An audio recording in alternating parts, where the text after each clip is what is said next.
Salut à tous et bienvenue au coachdeparis.com. Aujourd'hui, une interview exclusive que je voulais absolument faire avec un garçon que j'ai rencontré récemment sur Internet qui m'avait écrit puisqu'il m'avait parlé de l'écriture qu'il était en train de coucher sur le papier, notamment concernant les femmes et les femmes russes. Donc une interview orientée vers l'Est.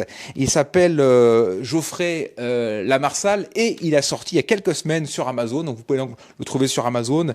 Le livre fascicule, on va même dire, La femme russe, les hommes, l'amour, la vie et l'argent, ambitieux, démystification d'un fantasme effrayant et incompris. Alors on a souvent la tendance d'associer la femme russe à une femme un peu vénale, un peu profiteuse qui vient pour le passeport ou pour l'argent.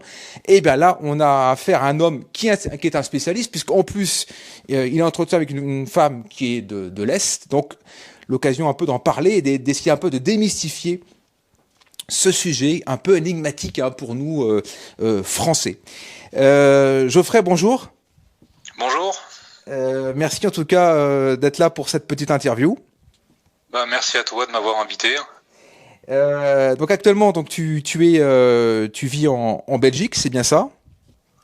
Oui, voilà, dans le sud de la Belgique, vers la frontière entre le Luxembourg et la France. Voilà. Ouais. Donc, la pointe sud, la province de Luxembourg, on appelle ça. La province de Luxembourg. Alors ton livre, qu'on peut appeler livre un peu fascicule, une quarantaine de pages, intitulé La femme russe, les hommes, l'amour, la vie et l'argent, et en sous-titre, démystification d'un fantasme effrayant. Alors je voulais justement aborder ce sujet. Qu'est-ce que c'est pour toi ce fantasme effrayant qui est censé apparemment véhiculer la femme russe aux yeux du français? Qu'en fait, comme tous les fantasmes, ça a à la fois un côté positif, attirant, donc ça serait, on va dire, plutôt le côté, la beauté des femmes russes, le fait que ce soit des femmes encore très féminines, etc. Enfin, on va dire, l'aspect positif qu'on entend sur les femmes russes et de culture slave en général. Mm-hmm. Et puis après, comme dans un fantasme, ça a toujours un côté négatif. Et le côté négatif, ça serait le côté vénal, intéressé, qu'elles sont là que pour l'argent, pour le compte en banque et pour les papiers aussi.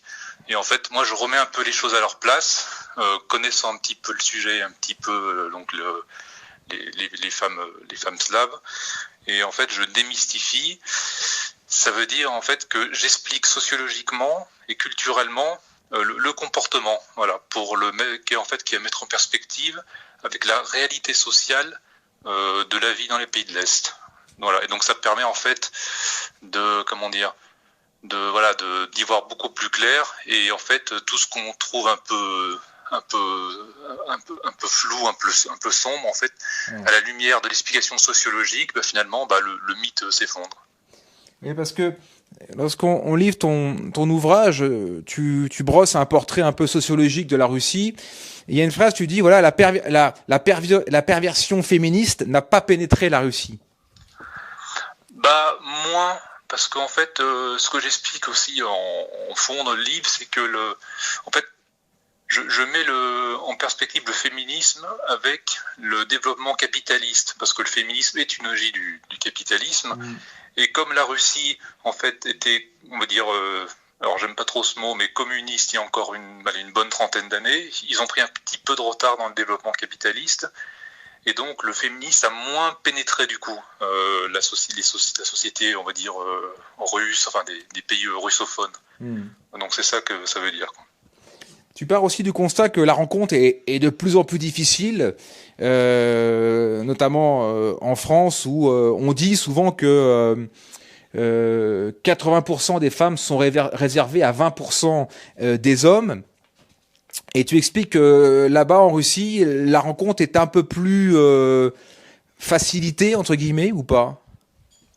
En fait, de ce que j'ai constaté, c'est que il y a plus un déséquilibre dans les pays occidentaux, donc chez nous, mais c'est plus un déséquilibre entre l'offre et la demande qui est plus, je dirais, purement une question d'offre et de demande que vraiment numérique. Parce que je pense, contrairement à ce qu'on croit, il n'y a pas tellement ce gros déséquilibre homme-femme en termes de démographie dans les pays de l'Est. Il y en a quand même, plus que chez nous, mais c'est pas non plus décisif. Mais c'est plus que les femmes, finalement, elles vont peut-être donner plus leur chance aux hommes que on va dire à l'homme lambda que dans nos sociétés, quoi. C'est le ressenti que j'ai eu. Oui. Et voilà, donc c'est par exemple un cas pratique, quand on se met sur une application de rencontre, puisque aujourd'hui c'est comme ça qu'on rencontre beaucoup. Voilà, quand on est un homme lambda, pas socialement extrêmement intéressant, physiquement banal, et qui est pas extrêmement, qui a pas une plus-value énorme. Bon, enfin, on est presque un fantôme chez nous, on n'existe plus, quoi. Ouais. Quand on parle, on ne répond pas, on n'a quasiment pas d'interaction. Alors que là-bas, finalement, ce que j'ai constaté, c'est que bon, bien sûr, faut pas se faire passer pour un étranger, mais même si on se fait passer un peu pour un Russe, finalement, les femmes répondent, quoi. Ouais. Voilà. Donc la rencontre, je dis pas qu'elle est forcément plus facile. Mais elles sont, comment dire, disons qu'on fait partie du jeu, quoi. Alors que j'ai l'impression que chez nous, on n'a même pas le droit de participer à la compétition, quoi. C'est un peu le ressenti que j'ai quand je compare les deux contextes. Ouais. Alors tu expliques aussi que la Russie, contrairement à la France étant un pays de caste, tu expliques que la Russie relève plutôt du concept un peu germanique, du concept de la méritocratie, et que en définitive, en France, on se retrouve surtout par statut, par origine, et qu'en Russie, le jeu est ouvert, quoi. C'est vrai. En fait, je reprends les thèses de Lavier sur la société de caste que je trouve très intéressante. C'est vrai que comme on est société de caste sociale, c'est-à-dire sur le plan vertical, c'est-à-dire que voilà, les professions libérales se rencontrent entre elles, que ce soit à tous les niveaux, les ouvriers entre eux, les professions intermédiaires entre elles, etc. En Russie ou dans les pays de l'Est, c'est beaucoup moins comme ça. C'est-à-dire qu'une femme, elle va pas regarder à quel milieu social l'homme appartient.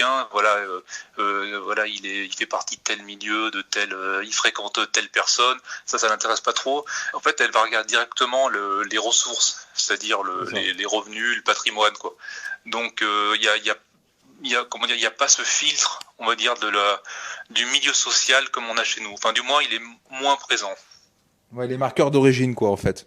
C'est ça, voilà. Ouais. C'est plus regarder on va dire ta situation à l'instant T, plutôt que ton passé, ton origine sociale, ton milieu, que t'as fait telle école, j'ai fréquenté telle université. Ça, je pense que c'est beaucoup moins parlant, et puis même à la limite elle comprendrait même pas, parce que dire mais qu'est-ce qu'il me raconte, quoi. Oui, c'est bien, qu'est-ce que ça veut dire, quoi.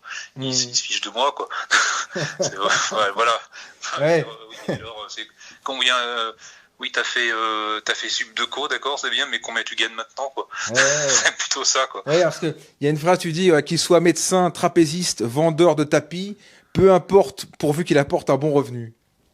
Ouais, c'est un peu ça. Bon, après, c'est un peu une caricature. Elle va pas que regarder le salaire, faut pas exagérer non plus, mais on va dire, j'aime bien un petit peu marquer les contours et un peu stéréotyper pour bien comprendre le principe.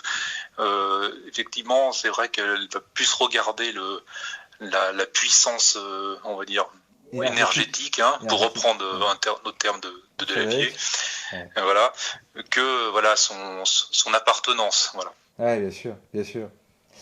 Alors, qu'est-ce que tu penses du Français qui décide de partir en Russie pour trouver la femme de ses rêves, l'amour? Qu'est-ce que tu en penses, et surtout qu'est-ce que tu lui conseilles? Alors déjà, je pense qu'il faut pas le voir comme ça. Il faut pas le voir, ici ça marche pas, donc je vais aller voir à l'Est parce que c'est mieux, parce que si on part de ce postulat-là, on risque d'être déçu. Donc ce qu'il faut d'abord se dire avant toute chose, c'est qu'on va aller dans un autre monde, un autre contexte social, une autre mentalité, une autre culture, des gens qui ont d'autres repères, qui ont d'autres grilles de lecture. Et si toi tu arrives là-bas avec en pensant que les femmes finalement sont comme des Françaises mais en différent ou en mieux, là la gifle risque d'être sévère. Parce qu'il y aura tellement de désaccords, d'incompréhension qu'au final la déception finalement sera encore plus grande, quoi. Donc il faut vraiment, avant toute chose, il faut vraiment s'intéresser à la culture, voilà. Et ça prend, ça prend beaucoup de temps, il faut des années, il faut s'intéresser, il faut s'immerger. Alors moi, j'ai pas eu beaucoup l'occasion d'aller là-bas, mais voilà, j'ai beaucoup étudié, lu, fréquenté, parlé. D'ailleurs, à la limite, je trouve que c'est presque plus enrichissant de parler avec des gens d'un pays que d'aller dans le pays. Parce que quand on va strictement dans le pays, on risque de le vivre un peu comme un touriste, quoi. Donc le plus intéressant, c'est vraiment de discuter avec les gens, quoi. Ouais, donc de s'immerger, quoi, dans la culture. Voilà, c'est ça, vraiment échanger, voir leur point de vue, les difficultés du quotidien, hein, voilà. Parce que sinon, l'homme de... Bon, alors évidemment, au début, c'est beau, c'est magique, là, les femmes vont dire, bah tiens, un Français, c'est romantique, l'homme vient dire, bah oui, une femme de l'Est, là, elle est belle, etc. Mais après, une fois qu'on va commencer à se fréquenter un peu plus intimement, on va voir qu'il y a de nombreuses... alors, pas d'antagonisme, faut pas exagérer, mais de différences de points de vue, de contradictions qui vont apparaître. Et si on fait pas l'effort de comprendre d'autres, ça marchera pas. Et parce que moi, dans le cadre de mes coachings que je réalise souvent, il y a des hommes, quelquefois pas tous, mais qui m'ont dit, pour moi, l'herbe est plus verte ailleurs. Et parfois, il faut le dire, en désespoir de cause, comme ça ne marche pas en France, bah on va en Chine, on va en Russie, parce qu'on va se dire, bah là-bas ça marchera. Qu'est-ce que t'as à dire à ça? Alors effectivement, ça peut entre guillemets mieux marcher, mais c'est pas que ça marche mieux parce que ça marche mieux, ça peut plus convenir. Moi, j'ai découvert en fréquentant les femmes de l'Est que finalement j'y arrivais beaucoup mieux et que ce type de rencontres et de relations marchait mieux. Voilà, j'ai très peu de succès. J'ai eu très peu de succès avec les Françaises ou les Belges. Enfin, voilà, c'est un peu la même chose, même les Occidentales en général. Voilà, ou alors ça c'est j'avais que ça soit pour des rencontres éphémères ou des rencontres sérieuses, à chaque fois ça s'est pas la plupart du temps ou mal passé. Mais par contre, j'arrivais beaucoup plus fréquemment à draguer et même à séduire des belles femmes de l'Est. Voilà, d'ailleurs maintenant je suis marié. Mais et donc au final, par l'expérience, un peu par hasard, j'en ai déduit que ça me convenait mieux, que le logiciel de la femme russe me convenait mieux. Voilà, dans mon cas personnel. Donc ça peut, mais croire que l'herbe est systématiquement verte ailleurs, franchement, c'est pas forcément comme ça, hein, que ça se passe, quoi. Après, il y a des gens même qui n'ont pas beaucoup de succès avec les Françaises, ça se trouve ils en auront encore moins avec les Russes, hein, donc c'est bien. voilà. C'est bon à dire. Voilà. Donc, je veux dire, c'est vraiment personnel, mais dans tous les cas, il faut vraiment prendre, comment dire, faire l'effort de s'intéresser vraiment à la civilisation, à la culture, au pays, aux gens, aux mœurs. Voilà, en fait, avant d'accrocher avec les femmes russes, il faut accrocher avec la culture. Voilà, je pense que c'est d'abord ça. Si t'accroches pas avec la culture, t'accrocheras pas avec les femmes. Tu te rappelles du film avec Michel Blanc, quand les femmes russes lui disaient « mais je vous trouve très beau ». J'ai dû le voir il y a très longtemps, je me souviens plus exactement du contexte. Je vois le film dont tu parles. Ouais, j'étais resté un peu sur ce cliché finalement, hein, C'est un peu ça, ouais. Comment t'expliques que je fais l'innocent, mais dans le bouquin t'en parles, les femmes russes sont souvent belles et elles ont une culture de l'esthétisme, de l'entretien. Comment t'expliques chez ces femmes russes ce besoin comme ça de s'entretenir et de véhiculer une image plutôt sexy et plutôt glamour? Avant de t'expliquer pourquoi exactement, parce que tu dis c'est pas la crasseuse française. Ouais, bon, elle aussi, c'est un stéréotype, c'est un archétype, hein, aussi. Il y a des Françaises très belles, il n'y a pas de souci. Hein, tu vois, c'est juste pour mettre en lumière la différence.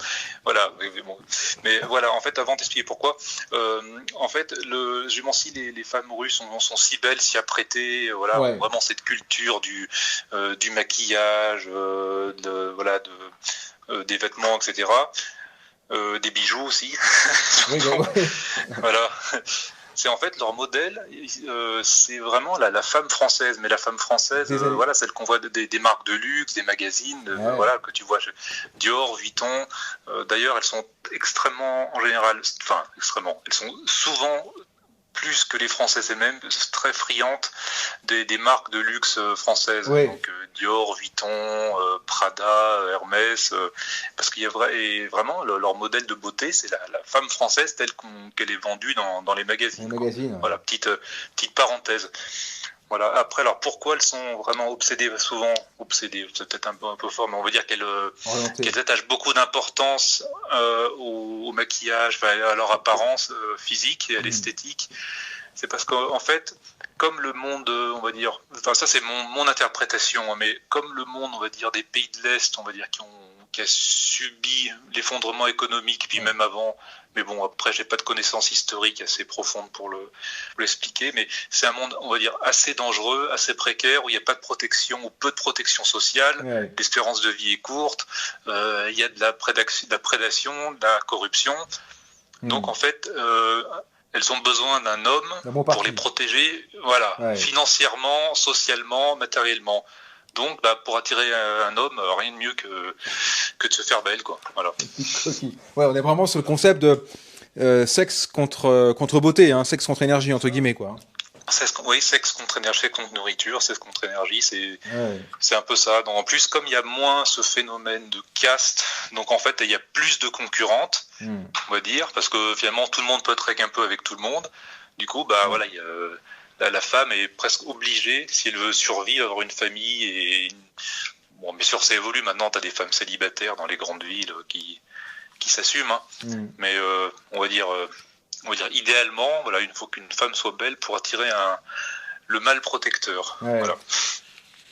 Qu'est-ce que tu penses de ce proverbe? Il est un peu limite, où on me disait déjà que c'est compliqué de vivre avec une Française, alors je te dis pas lorsqu'il faut vivre avec une étrangère. Qu'est-ce que tu penses de ça? D'une certaine façon, c'est vrai. Parce que bon, déjà, il y a toujours des difficultés dans les couples entre hommes et femmes, même avec quelqu'un qui vient de ton village. Alors imagine quelqu'un qui arrive d'un pays qui n'a rien à voir, qui vient de 3000 kilomètres, d'une autre culture, d'une autre langue. Donc forcément, il y a beaucoup de repères, d'habitudes qui vont rentrer en conflit avec toi, donc ça va faire des difficultés supplémentaires. Mais après, en même temps, si on a l'esprit ouvert, ça peut être un enrichissement. En fait, c'est à double tranchant. C'est que si tu as l'esprit ouvert, tu t'intéresses à la culture, tu aimes les échanges interculturels, ça peut être un enrichissement. Mais si tu es fermé, là, ça va être 2 fois pire, quoi. D'accord, bon. Voilà. À bon entendeur pour ceux qui veulent aller conquérir le cœur d'une femme russe. Bon, écoute, Geoffrey, merci en tout cas d'avoir répondu à ces petites questions pour cette interview.